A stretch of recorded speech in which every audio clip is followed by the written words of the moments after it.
¿qué tal? Soy Tomás González Corre, como cada martes de Agenda TV. Me da muchísimo gusto y un enorme placer poderles saludar. Y en esta ocasión se encuentra mi gran amigo Homero Fernández. Mi estimado Homero, ¿cómo estás? ¡Qué gusto! Encantado de estar aquí contigo en otra vuelta de tuerca. Perfecto. Oye, pues vamos a hablar de libros y algo más. De libros y algo más, como en Agenda Radio, ¿te acuerdas? Como no, estaba muy sabroso. No. Sí, como no. Fíjense que con el buen Homero hace algún tiempo nos encontramos en la calle, me platicamos, después me invitó a visitar su espacio cultural llamado Vía Lúdica en la calle Corona. Después de platicar un buen rato, la propuesta fue, oye, si hacemos aquí agenda cultural, yo transmitía radio por internet a través de mi página de Agenda MX, y pues bueno, de lunes a viernes era, ya saben, análisis político, grilla y algo más. Y pues bueno, con Homero le hice el ofrecimiento de hacer agenda cultural los viernes, y efectivamente así estuvimos trabajando una buena temporada con una propuesta cultural bastante interesante, englobada o anexada o compaginada con Vía Lúdica, donde se hicieron conciertos maravillosos. Pues siguen siendo pues memorables, porque era un espacio que contaba con un piano. ¿Recuerdas el piano? Sí, como no, el piano de cola. El piano de cola, que era una herencia de el maestro Javier Bermúdez, el director de la Bienal Internacional de México. Y ese piano tiene una historia muy bonita, porque no solo es una herencia, sino que llega a Jalapa gracias a Erasmo Capilla. Claro. Entonces, ¿recuerdas que se le hicieron ofrendas musicales ahí? Maravillosas. Y ese piano tenía una singularidad, era un piano Sepp Bernstein, de fabricación alemana, anterior a la Segunda Guerra Mundial. Y curiosamente esos pianos, hablando brevemente, porque vale la pena claro, recordar, por supuesto, por eso empezamos por ahí. Exactamente. Ese piano tiene una historia y un legado histórico interesante, o sea, la marca, lo que significa el piano, ¿no? Porque ese piano fue promovido en el siglo XIX por Franz Liszt, esa marca. Entonces, no hubo un lugar de los reinados europeos o una casa de nobleza o de reyes que no tuviese un piano de concierto en su sala. Entonces, contar con ese piano en Vía Lúdica fue un gran lujo, porque era, yo creo, me atrevo a decirlo, el mejor piano en un espacio público en Jalapa. Así es. Esa marca de alguna forma cae en desgracia, porque el dueño, el heredero, apoya con todo. Ese es el promotor de la candidatura de Hitler, imagínate, ¿no? Cosas de la vida, ¿no? O sea, empeñó fortuna y prestigio. Claro. Entonces, esos pianos cayeron de alguna forma como fueron estigmatizados, como todo aquello que fue relacionado con... Como si le hubieran puesto la marca ahí del nazismo, ¿no?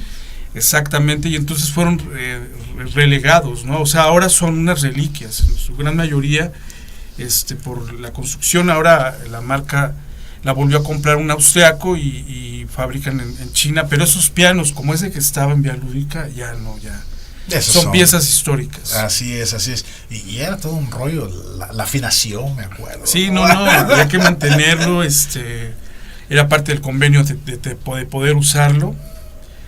Pero se dieron grandes eventos con Solsky, con David Capilla, con Edgar Dorantes. Creo que hubo momentos muy muy buenos e irrepetibles, con Luca Révola, con Lucas, ¿no? Sí, de hecho Luca Révola empezó a partir del proyecto de transmisión de película de cine mudo, musicalizado en vivo al tiempo que va corriendo la película, y que bueno, ahora afortunadamente da gusto ver que está dando conciertos en ese mismo sentido, en ese tema, claro, ¿no? Claro, entonces claro.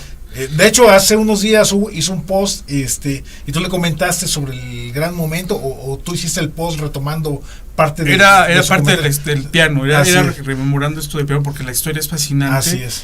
Y bueno, quienes tuvieron la experiencia de vivir esos conciertos, pues recordarán la sonoridad que tiene ese piano, porque recuerda, se escuchaba con claridad hasta la esquina. Así ¿no? es, así es. Y nunca y en un espacio ahí en Corona muy íntimo, muy ¿no? íntimo. Lo cual era una de sus virtudes, pero también uno de sus efectos, porque luego la gente no llegaba. Sí, no era un lugar de tránsito, la callecita esta de Corona, ¿no? Así es. Bueno, Vía Lúdica y Homero, sin lugar a dudas, grandes momentos ahí de diálogos, charlas, eventos, música, carteles, libros, conferencias.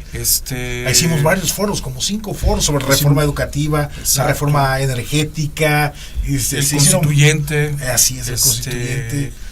Bueno, pues todos los diálogos que se hicieron con artistas, ¿no?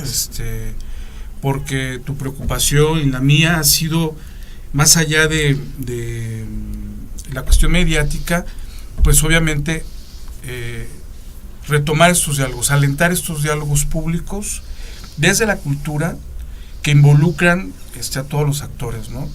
Entre una de las consignas que habría que pedirles a los candidatos, a todos los candidatos que quieren gobernar este país, sería un examen de conocimientos, ¿no? Claro. Porque creo que eso sería como, y no de cultura general nada más, sino de arte, ciencias, humanidades, ¿no? Porque realmente llegan analfabetas funcionales al poder. O ni siquiera son funcionales, analfabetas disfuncionales. Exacto, ¿no? Y entonces, ¿cómo depositamos tanta responsabilidad en gente que es incapaz de construir discursos propios y que tengan que ver con nosotros, ¿no? Entonces ahí hay un gran vacío. Como decían antiguamente, está pobre la caballada, sigue estando pobre, y eso es lamentable, ¿no? Porque en este país se lee sobre todo para pasar materias, hay que decirlo, la no lectura es un problema de Estado, ¿no? Así es, sin lugar a dudas. Y en algo que hemos coincidido Homero Fernández y un servidor es que de nada sirve dedicarnos a grillar, a criticar, a cuestionar, a señalar, sin propuestas, sin una propuesta. Exacto. Y el cambio de veras, de fondo, pasa por la cultura, o no es cambio, finalmente. Pues, mira, Tomás, estamos en 1917. En 2017 estamos. En 1924 llega a la recién creada, porque de hecho él la crea, Secretaría de Educación Pública José Vasconcelos. Me gusta mucho hablar de él porque él alienta no solo diálogos públicos, sino verdaderamente provoca una revolución cultural en el país. Truncada, lamentablemente, pero inicia bien. Pero sembró. Sí, claro. Sembró, o sea, lo importante es que sembró, o sea, sin esa revolución cultural, yo me atrevo a decirte que no existirían los Arriolas, los Rulfos, claro. Esta serie de promotores y gestores, ahora le llaman gestor cultural, ¿no? Pero la verdad es que los verdaderos gestores de este país ya tiene rato que pisaron tierra y dejaron la vara muy alta, ¿no? Con menos recursos, o sea, estamos hablando de que Vasconcelos, en su ambición desmedida pero romántica, pensó en helenizar este país. Literalmente, él en compañía de Pedro Enrique Sureña, de Carlos Pellicer, de Cosío Villegas, de Jesús Silva Gerso, del viejo. El viejo, ¿no? Claro. Cambiaban libros por escopetas 30-30. A mí eso se me hace una cosa maravillosa, ¿no? Y si tú revisas la recién creada Ley de Cultura, sin escarbar mucho te vas a dar cuenta, o nos daremos cuenta, quienes nos tomemos la molestia de revisarlo, que ese gran proyecto de José Vasconcelos le sigue dando oxígeno en la actualidad a un proyecto de Estado llamado Ley de Cultura de la Secretaría, recién creada, ¿no? Entonces, es un legado que ha alcanzado para mucho, ¿no? Porque ha modernizado el país, o sea, el verdadero desarrollo ellos lo entendieron, gente como Cosío Villegas, como Vasconcelos, Jesús Silva Gerso,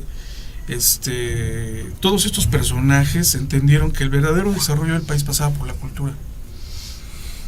En estos días nos encontramos con que develan, dan a conocer un doctor en Derecho, que los políticos que recién han gobernado Veracruz, Coahuila, por solo tomar un ejemplo, una toma de muestra, ¿no? Sí, nada más una pizcachita. Una pizcachita, recibían dinero de los Zetas, ¿no? O sea, o estos grupos delictivos que pues, a veces ya no sabe uno dónde terminan, dónde empiezan.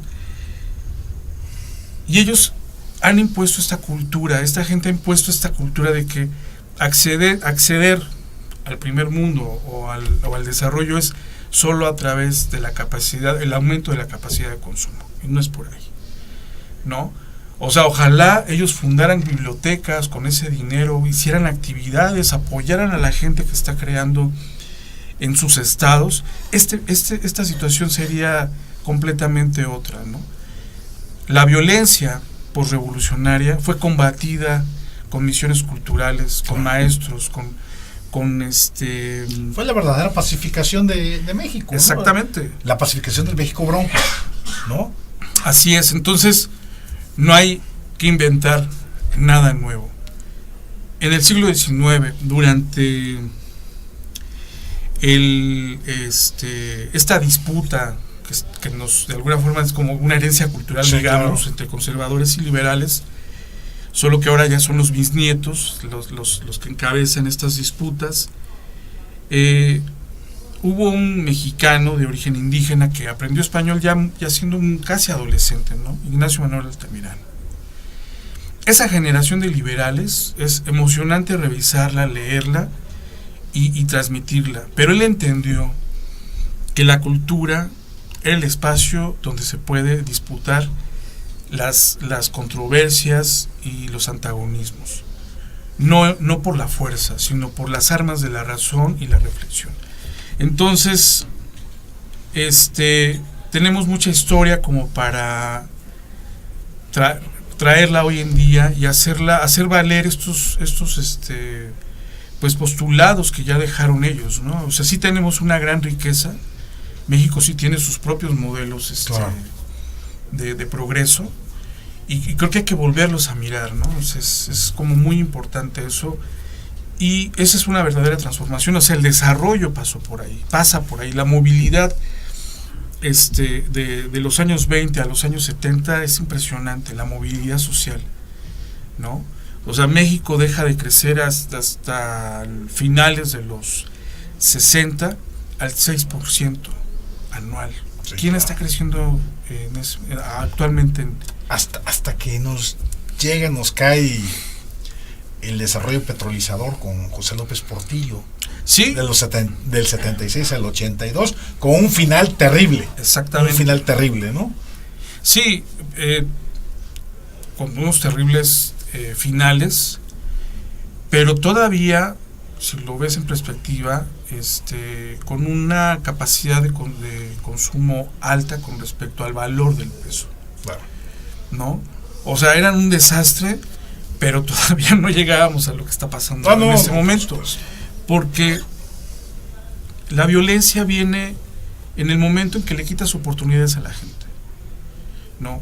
Entonces la violencia es no tener acceso a la cultura. Ese es un principio de la violencia, ¿no? Porque nos vemos en los movimientos alterados, que lo hemos platicado así muchísimo, más que condenarlos, que por cierto, hay que entenderlo. Hace unos programas estuvo con nosotros aquí Saúl Moreno, y justamente hablábamos del movimiento alterado, y también hablaba precisamente de esa pérdida del poder ciudadano, en donde en un espacio de 5 minutos, música, canciones del movimiento alterado te regresan cierto poder, ¿no? Claro, por un instante, ¿no? Nos guste o no, ellos están contando algo que está ocurriendo en el país. Claro. Más allá de que pensemos que pontifican la violencia, yo le he preguntado a taxistas, he viajado por el país y he preguntado, y la gente no piensa que alguien, o sea, como me dijo un día un taxista, pues yo lo oigo todo el día y no agarro una metralleta y quiero salir a ver qué hago, ¿no? O sea, ellos, a mí me pareció una respuesta muy inteligente. O sea, ellos cuentan algo que está pasando. Claro. O sea, si será doctor, si será analista, si será antropólogo cultural. O sea, un taxista me dio una respuesta que me parece correcta, ¿no? Ellos cuentan algo que está pasando. Son los juglares, ¿no?, mexicanos, ¿no? Exactamente. Entonces, ¿por qué? Porque esa es la cultura que estamos exaltando, unos más que otros, ¿no? Pero ¿sabes algo? Eso lo comparten los políticos también. Claro.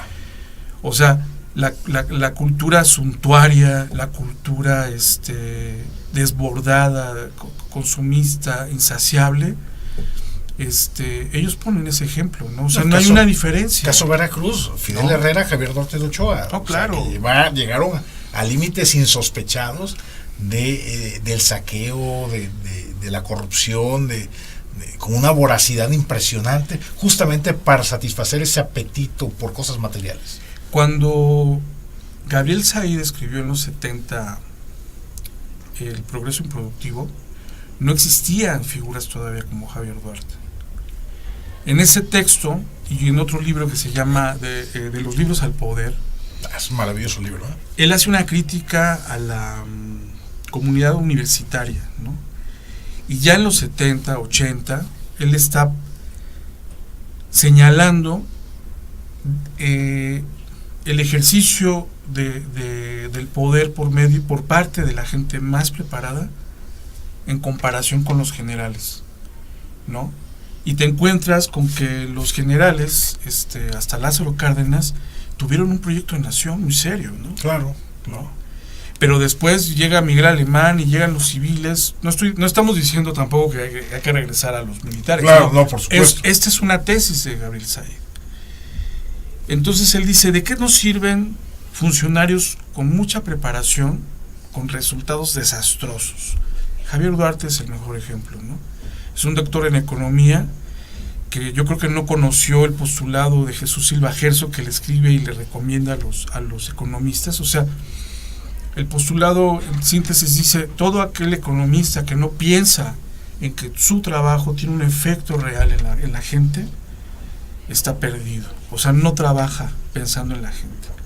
Estos son técnicos que trabajan pensando en los bancos. Claro. Lo estamos viendo en este momento, ¿no? Se está discutiendo una reestructuración de la deuda y tal parece que todo se está repitiendo esta historia otra vez.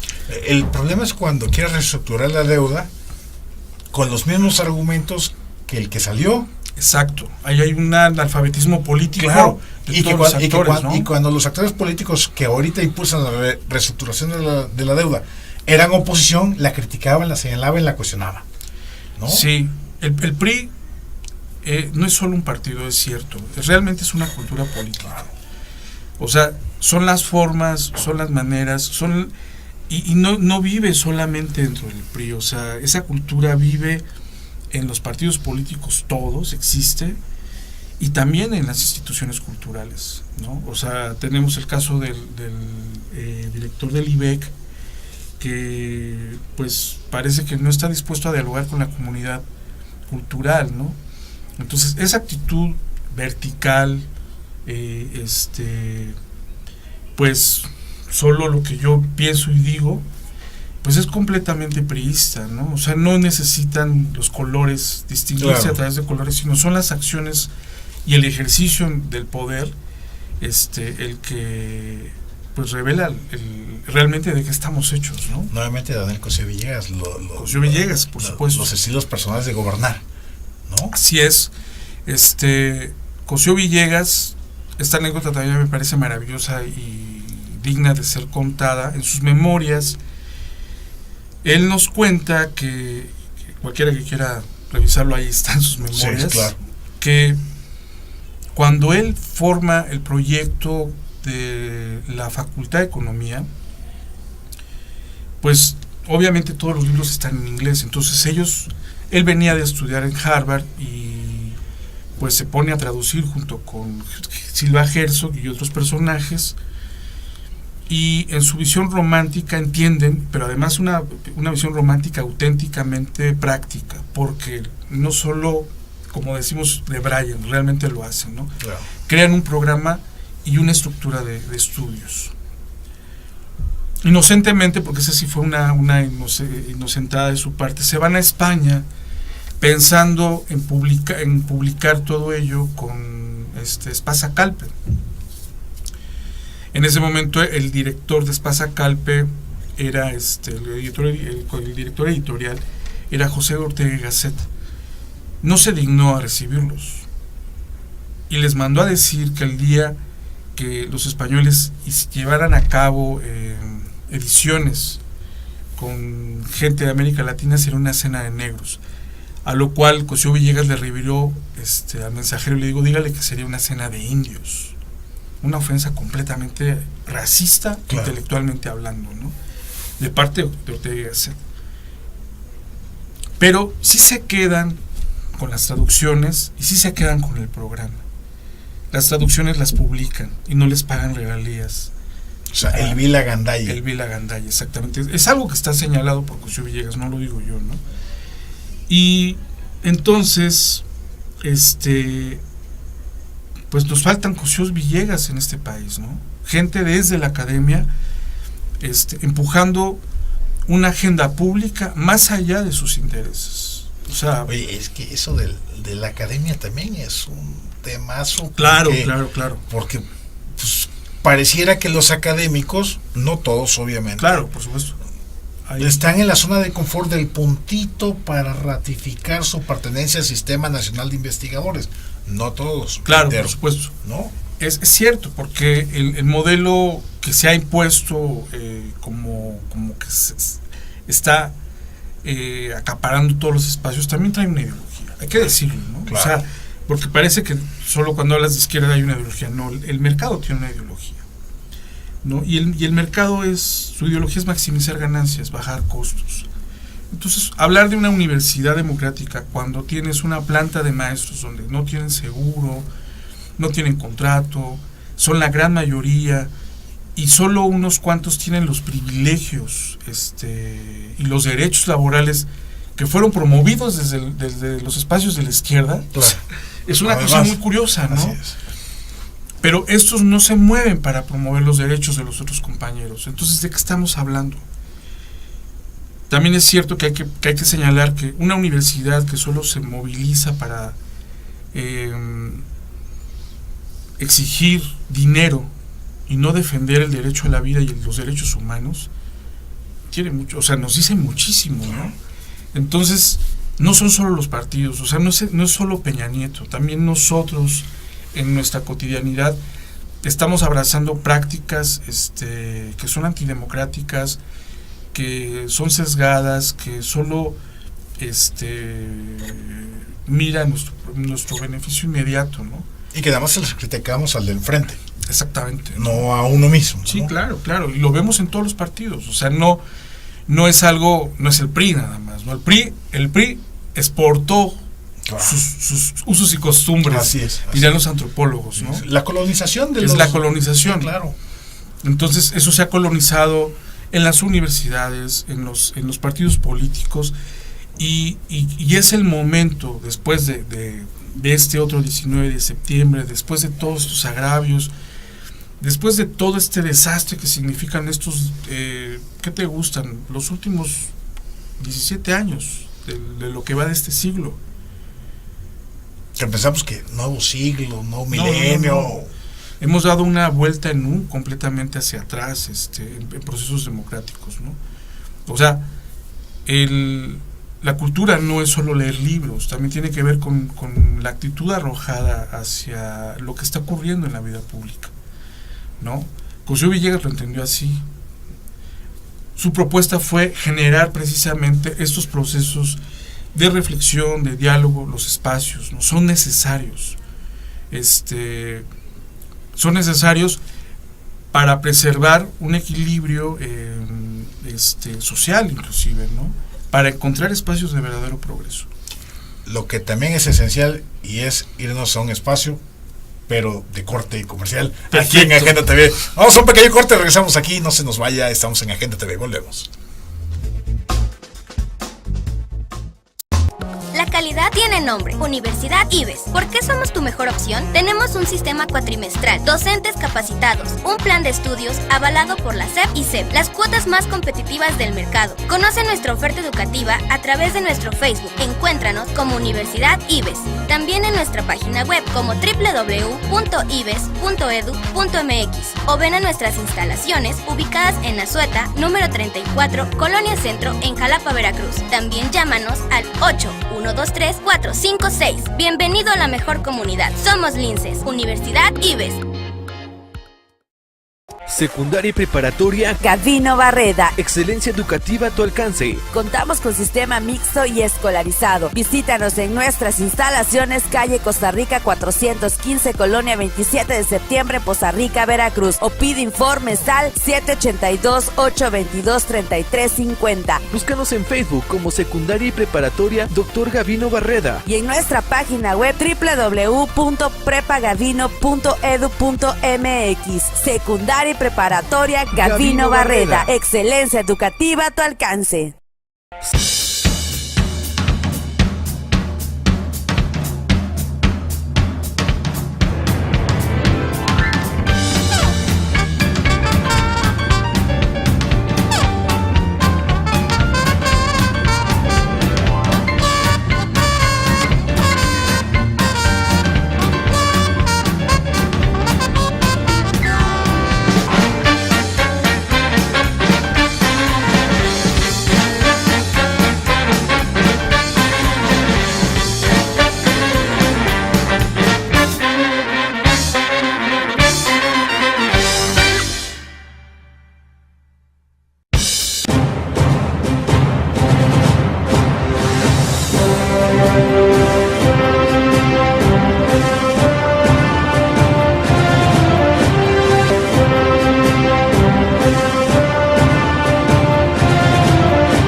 Los acontecimientos más relevantes del entorno internacional, nacional y local. En el mejor análisis de la televisión, todos los lunes de 8 a 9 de la noche. Aquí, en La Confusa.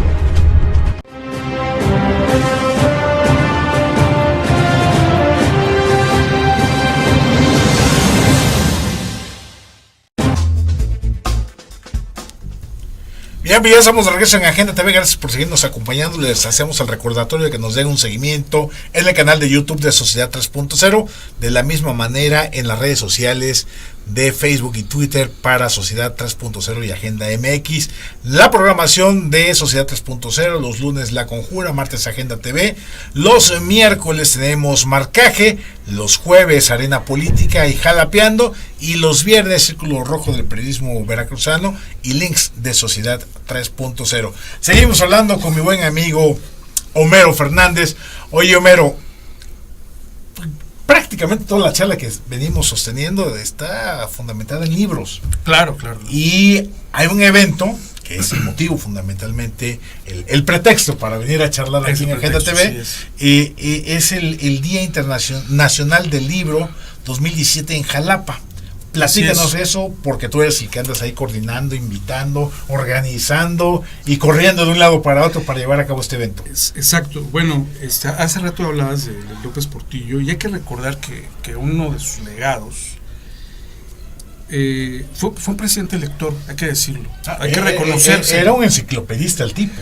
Y de hecho su biblioteca personal era un proyecto pues como renacentista, ¿no? Sí, Su sí. biblioteca, hablo de la arquitectura, sí, sí, etcétera, ¿no? Creo que fue de los últimos presidentes que hizo realmente algo por el libro, porque creó un proyecto que por ahí debe de existir todavía algunos espacios, que se llamaba el Correo del Libro. Sí, claro. Que además fue una muy buena idea, realmente funcionaba eso, porque les llegaban los libros a los maestros a través del correo, y los maestros les llegaba una lista primero y después llegaban los libros a precios muy accesibles. Tenía sus defectos, pero una gran virtud fue... No hablemos de lo económico con él, hablemos de la cultura. No, está hablando de la cultura. Fue instaurar oficialmente en 1979 el Día Nacional del Libro, con el pretexto del natalicio de Sor Juana Inés de la Cruz. Este año se celebra el 366 natalicio de Sor Juana, que en síntesis sería la defensora del derecho a la cultura, a la lectura y al conocimiento, ¿no? Eso es lo que distingue a Sor Juana. Entonces, abrazando ese postulado, el decreto presidencial de 1979 dice que se celebrará en las plazas públicas en todo el país una exposición, venta de libros con talleres, lectura en voz alta, etcétera. No sabemos si se hace en todo el país, ¿no? Pero en Jalapa sí tenemos que hacerlo porque hay librerías, hay un público lector, y ojalá se replique en todo el país esta acción, que sí es un legado del prismo nacionalista, ¿no? Claro. Y bueno, 2017 hay muchos pretextos, o sea, son los 150 años de la publicación del Capital de Carlos Marx.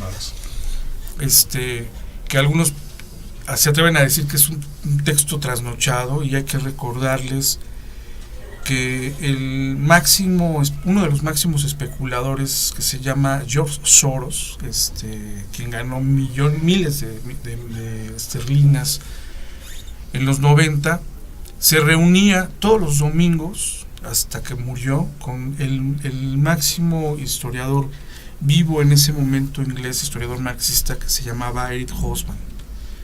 Dos personalidades completamente distintas. Eric Hobsbawm, dedicado al estudio, del análisis, un académico que tenía una vida decente pero no desproporcionada en cuanto a lujos, y Soros, que se encontraba en la otra parte del mundo, tomaba su avión y llegaba puntual a estas citas todos los domingos a leer el Capital de Marx. ¿Qué hace un lobo de mar del sistema financiero internacional leyendo a Carlos Marx? Sería bueno investigarlo, ¿no? Claro. Se cumplen es el natalicio de Juan Rulfo, un personaje importantísimo, un escritor que escribió poco pero poderosamente. Se cumplen los 50 años de la aparición de 100 años de soledad, que esto enlaza a Rulfo y a García Márquez, porque cuando García Márquez era un recién llegado a México,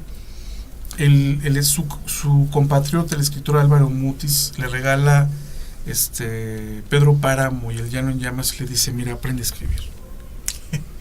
Y queda sorprendido, ¿no? No sabemos si se lo dijo en serio o en broma, pero la recomendación no fue en vano. No fue en vano.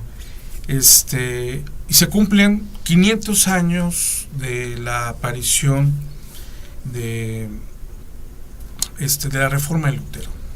No, claro.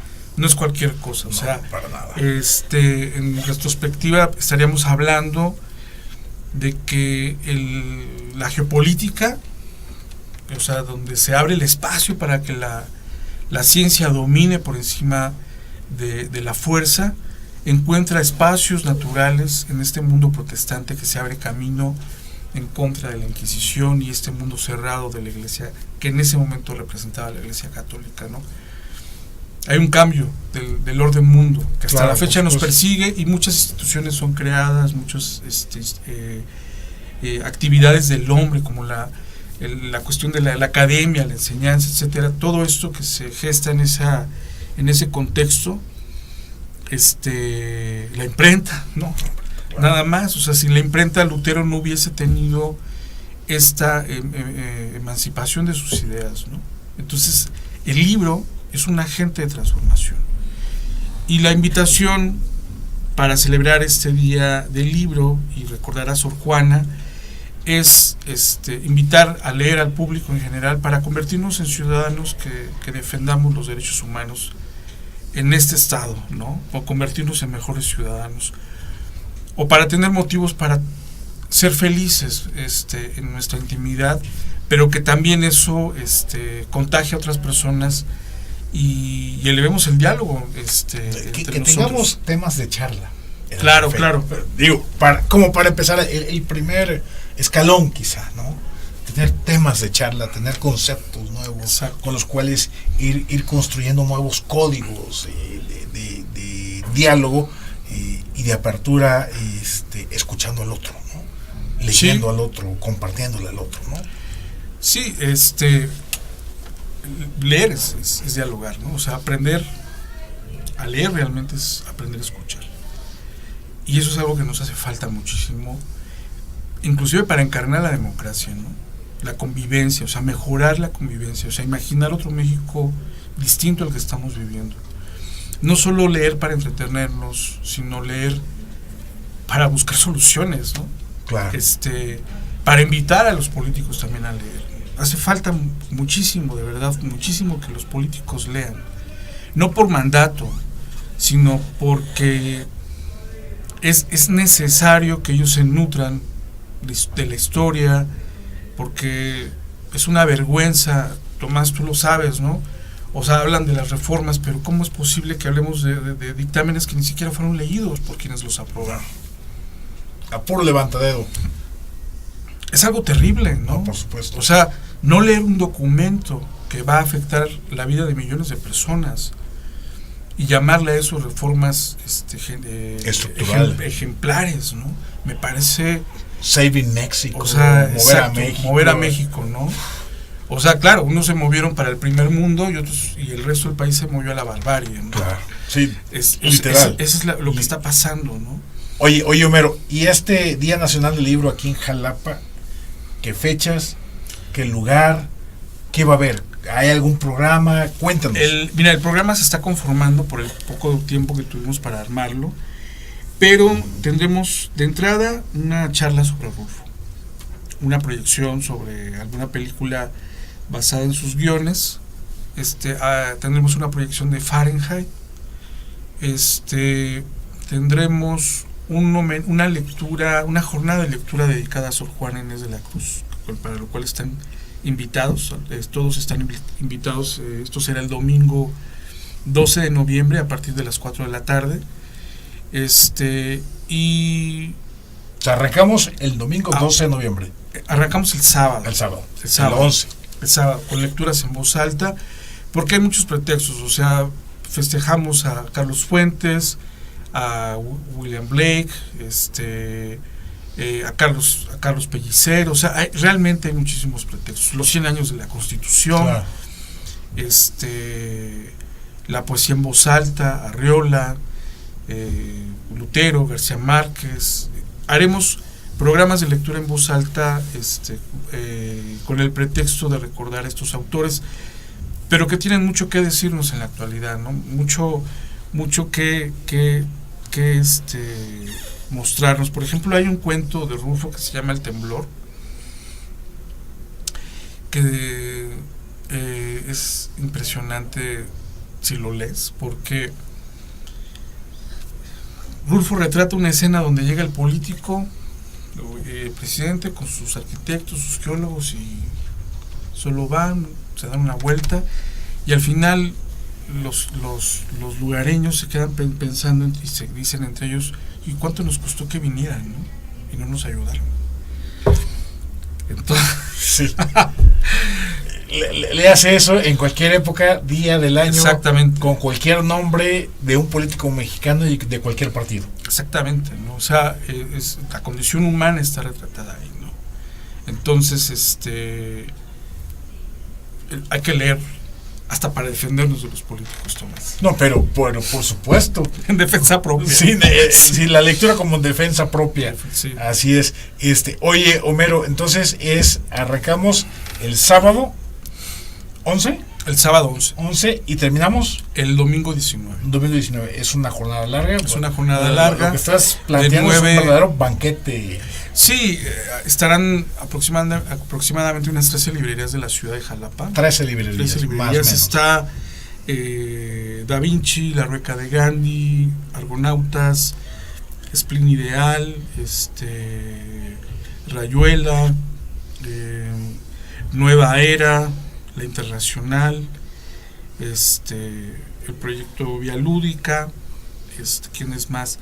Y en este momento no recuerdo los nombres de otros compañeros, pero todos llevarán propuestas para dialogar, para encontrar un motivo para aprender, no tenemos que renunciar a aprender, y además es un placer, Tomás, es un placer, y sobre todo compartirlo. Así es. Oye, ¿y en dónde va a estar ubicado? La Plaza Lerdo. Plaza Lerdo. Va a haber ahí Va a haber una carpa, va a ser una acampada de libros, van a ser 10 carpas con con mesas y con libros, libreros también, y pues estamos contentos de tener la oportunidad de tomar la calle de alguna forma, después de todo lo que se ha vivido en Jalapa. En lugar de quejarnos, hay que salir a desde la cultura a seguir invitando al público a pensar una ciudad distinta. De la golpiza a maestros, de la golpiza a pensionados y jubilados, recuperar el centro, la Plaza Lerdo, sí, para la lectura. Y tendremos charlas en el transcurso de la semana, no solo la lectura, sino el diálogo, ¿no? Que tanta falta nos hace. Tuvimos otro evento el mes pasado en el Palacio de Gobierno, y hubo una semana de ciencia que llamó mucho la atención a los jóvenes, y hubo otra semana dedicada a presentaciones de libros de autores que viven en Jalapa. No hubo una mesa, Tomás, que alcanzara el tiempo para poder seguir con los diálogos. Se nos acababa el tiempo. Entonces eso quiere decir también que la gente está ávida de dialogar. O sea, es mentira que la gente no quiera leer, ¿no? Entonces yo creo que la gente en este momento, el público en general, todos nosotros estamos tratando de buscar una salida desde donde estamos, ¿no? Pues la lectura nos ayuda a eso, nos ayuda a mirarnos, a reconocernos y a distinguir, sobre todo nos ayuda a eso, ¿no? Oye, a no dejarnos engañar. Sí. Del evento que estás diciendo, dices que fue en Palacio de Gobierno, y cualquiera pensaría, ese es el gobierno del estado. Y Día Nacional del Libro trae como contraparte el logotipo del municipio del Ayuntamiento de Jalapa, y la gente diría, el Ayuntamiento de Jalapa de Américo. Pero conociéndote, asumo que esta es una organización desde abajo. Claro, es una propuesta ciudadana. No buscamos la confrontación, o sea, repito, evocando esta figura de Altamirano. Humildemente pensamos, los compañeros y yo, que la cultura es el espacio para dialogar con aquel que es diferente a nosotros, no adversarios, ¿no? Pero los políticos están muy alejados de la cultura, ¿no? Entonces, el proyecto es para la gente. O sea, no es para ensalzar, porque la educación es una obligación del Estado. Claro. Entonces el Estado tiene que proveer los espacios. Y en este Estado... Sí, no es una concesión graciosa del gobernante, ¿no? No, es un derecho que tenemos los ciudadanos. Es un derecho que tenemos a ocupar los espacios para dialogar. No para ir a agredir, por supuesto, ¿no? Claro. Pero tampoco, o sea, hay que estar abiertos, ¿no? Tampoco podemos pasarnos la vida descalificando nada más. O sea, hay que señalar lo que está ocurriendo mal, ¿no? Jalapa viene de semanas de violencia, hay que reconocerlo. Creo que tú lo sabes mejor que yo. O sea, no hay semana en que ningún conocido, por lo menos mío, no haya sido agredido, asaltado, ¿no? Entonces, ¿cuál va a ser nuestra respuesta? ¿Meternos a las casas? No. Con candados. No. Hay que salir a la calle y desde la cultura alentar diálogos entre todos, incluyendo a los gobernantes. Ellos tienen, y lo entienden en algún momento, que ese es el espacio donde podemos encontrarnos, ¿no? O sea, esperemos que sea así también, ¿no? O sea, es para encontrarnos todos, ¿no? Y dialogar. Zona neutral. Es una zona neutral, sí. Así, de hecho, así la veía Altamirano, ¿no? Entonces, no es o sea, pongamos los puntos sobre las IES. La obligación del Estado es proveer educación, ¿no? Nosotros lo que hacemos es promover que eso se ejerza. Es un derecho. El acceso a la cultura es un derecho. Y no puede negarlo ningún partido político, ningún color, ¿no? Entonces, respetuosamente pedimos los espacios y se consiguen a nombre de los ciudadanos también y de los... Un librero también es un gestor cultural, ¿no? Yo pienso, soy de la opinión de que entre libreros no hay competencia. porque estamos alentando diálogos, reitero, ¿no? Entonces, no es solo un mercado, el libro no es solo una mercancía, es un agente de transformación. También es un proyecto empresarial para muchos, ¿no? Claro. Pero el efecto de un libro es individual y después es social. Claro, es darle contenido finalmente a la vida. Sí, claro, y sobre todo en este momento que tan inestable y tan violento que vive el país, esa es una puerta de solución a esta violencia. Claro. Vamos a un pequeño corte, Homero, y regresamos ya para la recta final. Exacto. Aquí en Agenda TV. Volvemos. Muy bien.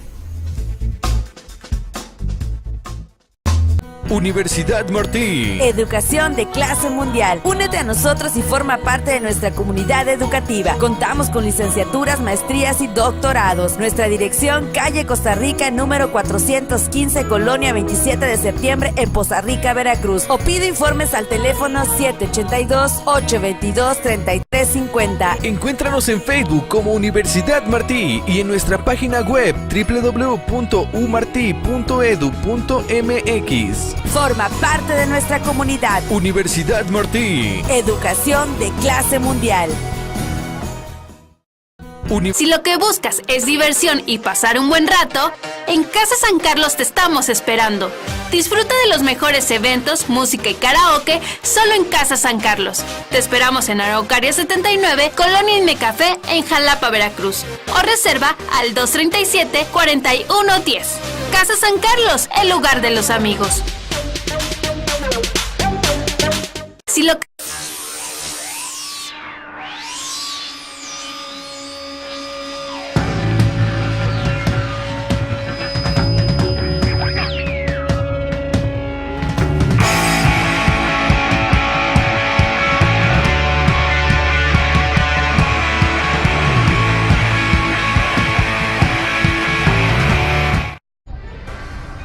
Esto es Links de Sociedad 3.0, el resumen semanal de noticias del diario electrónico sociedad3.0.com. Yo soy Jaime Ríos Sotero, me da mucho gusto saludarle. Bienvenido.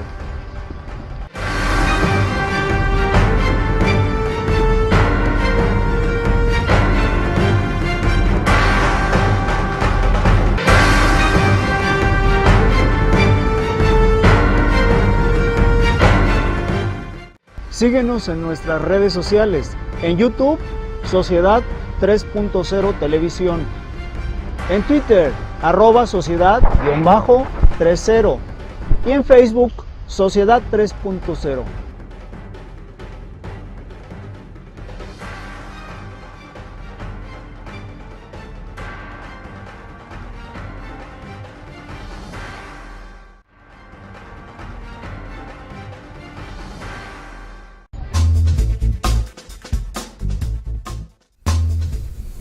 Bien, pues ya estamos de regreso aquí en Agenda TV. Gracias por seguirnos acompañando prácticamente en la recta final. Homero, el bloque anterior, el segmento anterior, estábamos hablando de los libreros.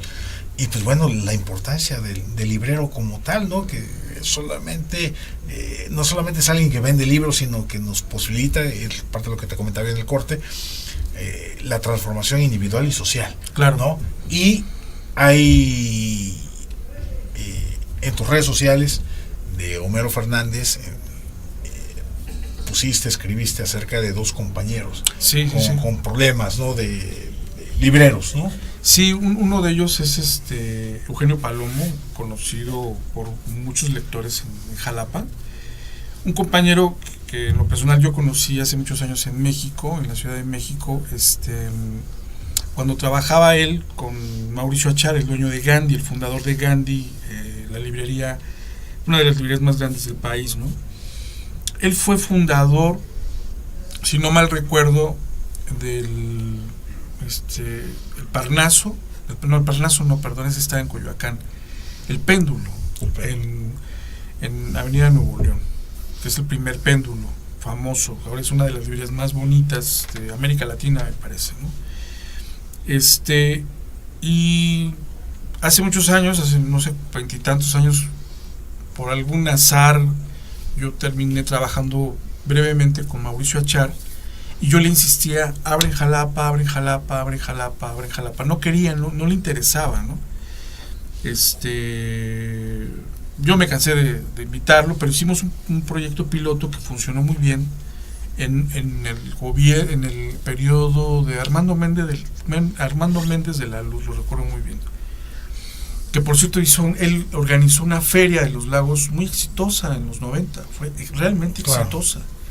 Entonces el proyecto ahí funcionó y Mauricio, pues muy hábil para los negocios, dijo, bueno, ahora sí abre en Jalapa. Ahora sí vale la pena. Abre en Jalapa como Ganco Colorines y no recuerdo el nombre de la primera gerente, pero poco después llega Eugenio Palomo. Y Eugenio pertenece a pues diría yo, una estirpe de librero que está en proceso de extinción. Porque, él estudió cine y estudió filosofía. Entonces tenía una cultura vastísima, el compañero que falleció el día de ayer, y por lo cual estamos, pues lamentamos esa pérdida, porque no solo se va alguien que vende libros o vendía libros, sino se va alguien que podía atender a un lector que apenas iniciaba, como a un lector ya muy especializado, ¿no? Capaz de conectar estos puntos y ahorrarte los caminos. Eso es lo que hace un librero. Te orienta de alguna manera, ¿no? Ya un librero con mucha experiencia, pero sobre todo con lecturas. O sea, el principio básico de un buen librero es que lea. Exactamente, el principio básico de un librero tiene que ser lector. O sea, no podemos, en lo personal no me puedo considerar ni siquiera librero, primero me considero lector antes que librero. Claro. Porque es un placer que uno contagia, ¿no? Uno tiene sus lecturas, en lo personal yo leo de todo, ensayo, novela, cuento, tengo mis periodos, y a veces inclusive tengo varios libros al mismo tiempo con los cuales voy dialogando, porque es eso. Pero Eugenio pertenece a un tipo de librero que no saldrá de las redes sociales. No son los youtubers, o sea, los youtubers son gente que da fragmentos de cosas, ¿no?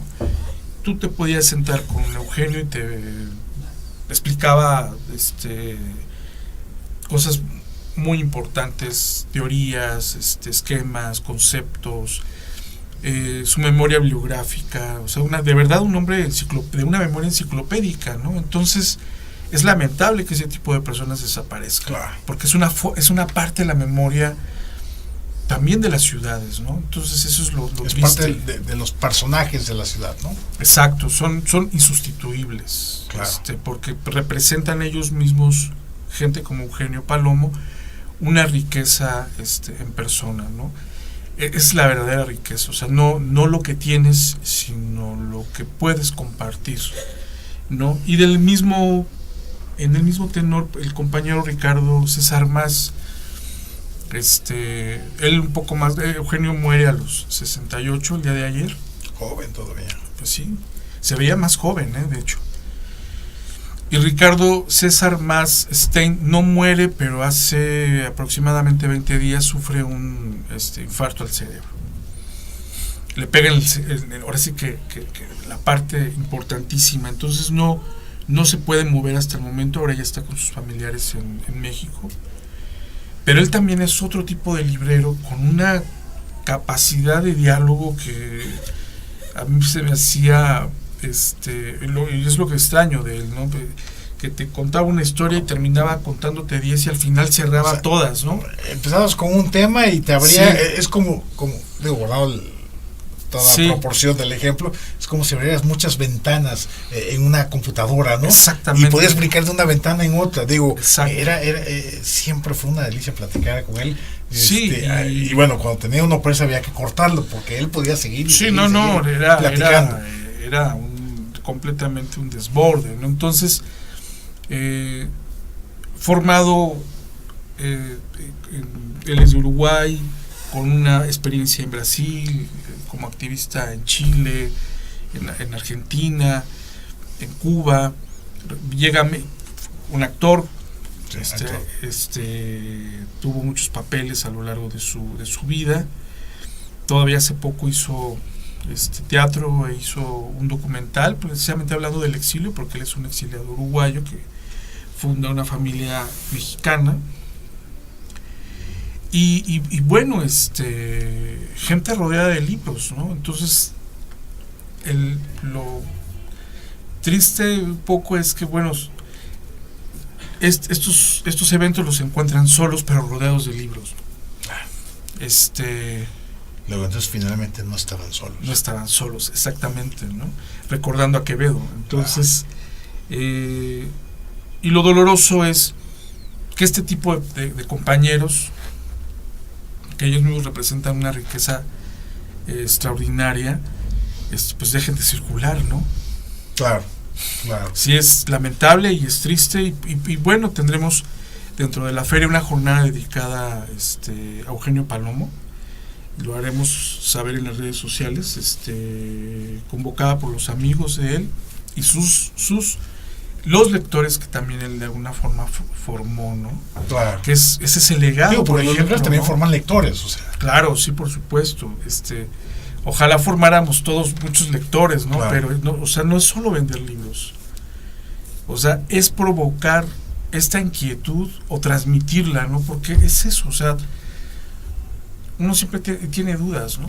Claro. Recuerdo mucho de Ricardo Garibay, que un escritor que Monsiváis decía de él que él tenía un lenguaje como si fuese una catedral de lo acabado. En 1973 hay una anécdota hermosísima donde él va, me parece que a Tampico, y el presidente municipal le presume la ciudad, ¿no? Y él iba a hablar de literatura.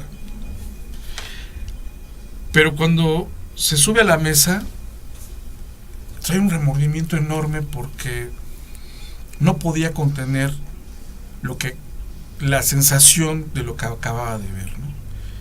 Él decía en esa conferencia que él normalmente no resbalaba en los temas, pero que en especial resbalaba. ¿Cuál era la pobreza? 1973, Tomás. El boom económico todavía. Sí, pero pasa lo mismo hoy en día, ¿no?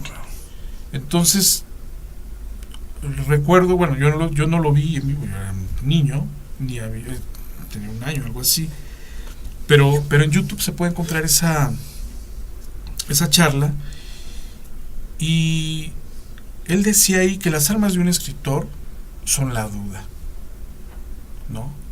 O sea, cuestionarlo todo, preguntárselo todo. ¿De qué sirve un escritor? ¿De qué sirve un poema? ¿De qué sirve un libro?